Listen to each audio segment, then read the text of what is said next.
दोस्तों, हर रिलेशनशिप में लड़ाई होती रहती है। यहाँ मैं सिर्फ एक गर्लफ्रेंड या बॉयफ्रेंड के रिलेशन की बात नहीं कर रही हूँ। यहाँ मैं हर टाइप के रिलेशन की बात कर रही हूँ, चाहे वे माता पिता का हो, भाई बहन का हो, हस्बैंड वाइफ का हो या किसी भी तरीके का रिलेशनशिप हो। आइए आपको एक स्टोरी सुनाती हूँ, उससे आप अच्छे से समझ पाएंगे। संत कबीर के जीवन की एक बहुत ही सुंदर घटना है। संत कबीर एक बार आंगन में बैठे हुए थे और एक आदमी उनसे मिलने आया और अपनी प्रॉब्लम सुनाई।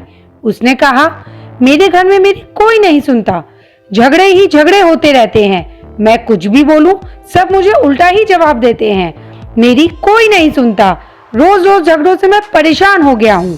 संत कबीर ने कुछ जवाब नहीं दिया और अपनी पत्नी को बुलाया और बोले, जरा लैंप लेकर आना। दोपहर का समय था, करीब 12 बज रहे थे। इतनी तेज धूप, आंगन में बैठे हुए थे, फिर भी उन्होंने अपनी पत्नी से लैंप लाने के लिए कहा। वह आदमी सोचने लगा, यह तो पागल है, दिन में इतने उजाले में भी इसने लैंप मंगवाया है। मेरी क्वेश्चन का आंसर तो दे नहीं रहा और उल्टे से लैंप मंगवा रहा है। पत्नी लैंप लेकर आई और उन्होंने वहां रख दिया और अंदर चली गई।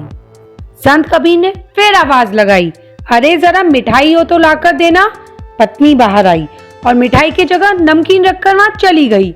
आदमी ने सोचा, यह तो दोनों ही पागल हैं, पता नहीं मैं कहाँ आ गया हूँ।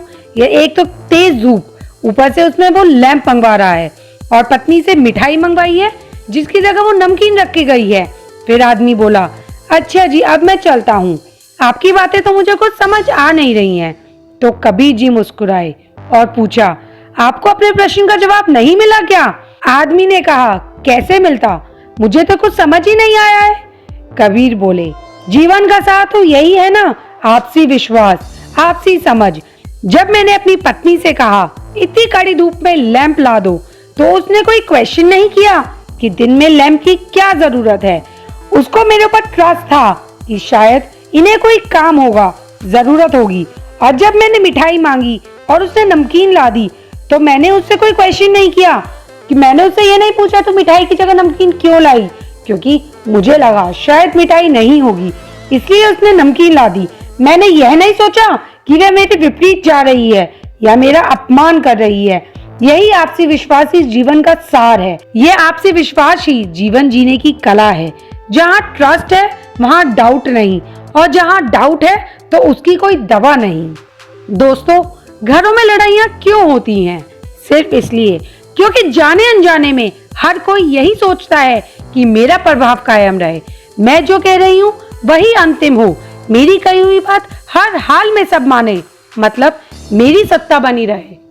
हम यही सब सोचते हैं ना।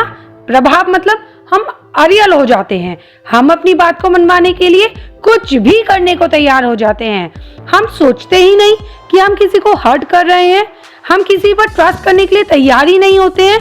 हमें सिर्फ ये लगता है कि हम सही हैं, पर गाइस, ये हम साथ साथ हैं या हम सही हैं सिर्फ मूवीज में ही होता है। हम क्यों जिंदगी में एक दूसरे से आर्ग्यू करने में टाइम वेस्ट करते हैं? जस्ट चिल यार, ट्रस्ट करो, रिलेशनशिप को थोड़ा सा टाइम दो। हो सकता है सामने वाला हम पर इतना ट्रस्ट नहीं करता हो, लेकिन कोई बात नहीं, धीरे धीरे वो ट्रस्ट भी आ जाएगा। शांत रहो, सुनना सीखो, दोनों पर्सपेक्टिव से सोचो। हर रिलेशनशिप में एक पॉजिटिविटी की जरूरत होती है, उसे डेवलप करो ना। ट्रस्ट, ऑनेस्टी, रॉयल्टी अगर एक बार किसी भी रिलेशनशिप में आ जाए ना, तो लड़ाई क्या, हम किसी भी चीज से टकरा सकते हैं, सारी प्रॉब्लम सॉल्व कर सकते हैं। मत लड़ो दोस्तों, मत लड़ो, क्योंकि यह जिंदगी ना मिलेगी दोबारा। अगर आप मेरी बात से सहमत हो तो लाइक, शेयर एंड सब्सक्राइब किए बिना बिल्कुल मत जाना। मैं मिलती हूँ आपको अपनी नेक्स्ट वीडियो में। Till then, stay positive.